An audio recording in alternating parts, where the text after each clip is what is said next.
heard 4 people call in. Hopefully we're a couple minutes after, so we'll get started. This is Mike Schmidt, Criminal Justice Commission.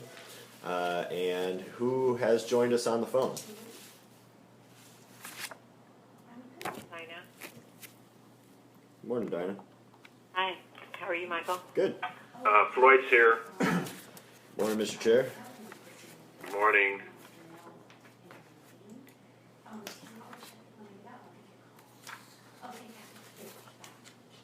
Anyone else? Do we have Andy Colmetz on the phone?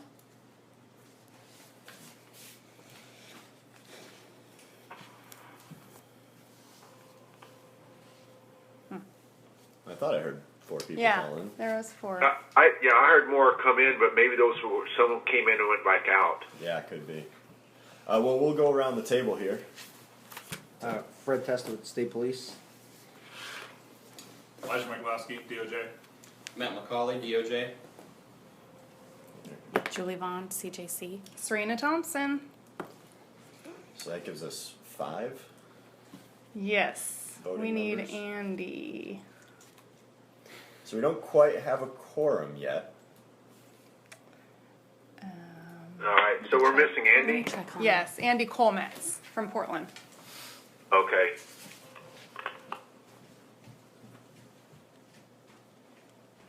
Olson's not on this one? I thought he was. No, he's not available. Okay. Yeah.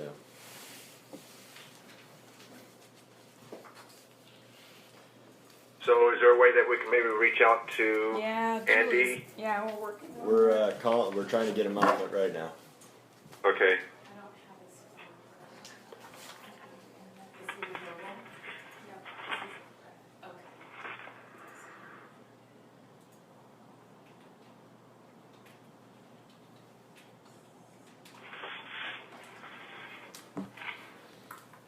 Elijah, do you know who at Medford PD? So at Jackson County DA's office, do you know who they must have a forfeiture person. Yeah, I'm not. I don't know who does. Because looking at the criminal forfeitures, Hello, someone just join us? Yeah, Andy Coleman, Portland. Very good. Thank you, sir. That gives us a quorum. Woo! Shoo! Thanks, Andy. All right, Serena. Okay, so we just, hopefully everyone's had time to review the addition to the draft report. Just the summary is the only thing that's different. And if anyone else has any other concerns or questions, otherwise we're looking forward to approve this and get it submitted.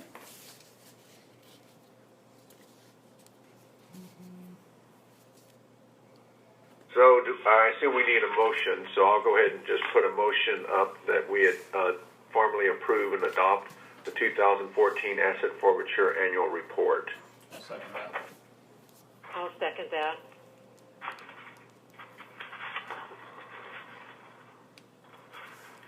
So I'm not sure if I'm supposed to be doing this. Is there, we have a second, so is there any discussion? The only thing I would say is the chair, is to Mike and Teresa and others that helped put this together. Thank you all very, very much for putting the time in and taking the suggestions that were at our last meeting and getting them incorporated. Thanks. You're welcome. I'll echo that. Yeah. So Serena, is there anything else that you wanted to point out while you're putting this together? Regarding the 2014 report, no. I do have a question regarding something future. Okay, let's go ahead and close. If there's any, are there any objections to the adoption of the report? And I think since we are on telephone, we should do a voice ID vote. So chair votes aye. Dinah, aye. Fred Testa, aye. Elijah McLaskey. Coleman votes aye. Matt McCauley, aye. All right, sounds like it carries. Great. All right. All right, Thank you, so that's done. And Serena, what's the other Okay. items you'd like to have us aware of? I have one question. There's one that's technicality that I think maybe a work group that we worked on earlier with Diana can help. But generally speaking, for each, when I was going through the report, because I like to see how the numbers match up, if someone, were to pull it off the internet and kind of tally it up themselves.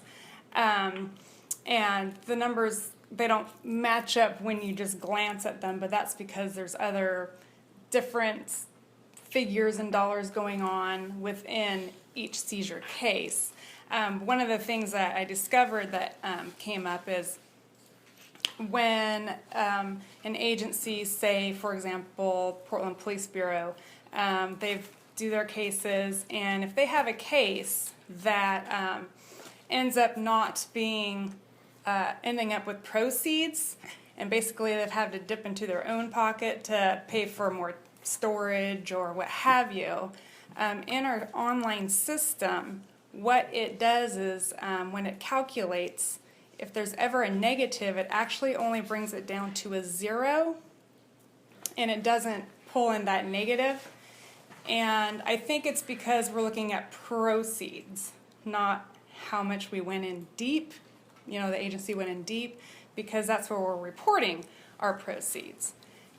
So what they propose that maybe they include in there, so when the Portland Police Bureau were to do their year-end report for themselves in our system, it'll show their proceeds, but then there'll be a differential figure that's going to show how much they were actually in the red, like they lost from their proceeds. So as something I'm wondering if the group would be interested in having something like that.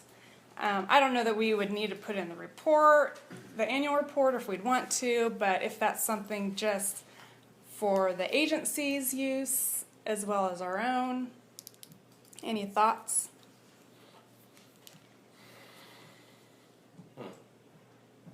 Dinah, if you're a part of that work group, why don't you give us your perspective? Well, I think the actual cost of each forfeiture makes sense. I mean, sometimes, a vehicle might not be, in terms of coming out in the black, it might be not be worth it. But in a small town like Prineville, if it's known as the drug dealer's car, we'll seize and forfeit that as a message. And so I think it's is there a way to track just the cost of the forfeiture, and then you could figure out whether, does that make sense, Serena? Just say cost of forfeiture, which would then get where you are, right? Yeah, I mean, it's. Or you're saying it just zeroes it out rather than says. Yeah, he says that. $5 in the hole.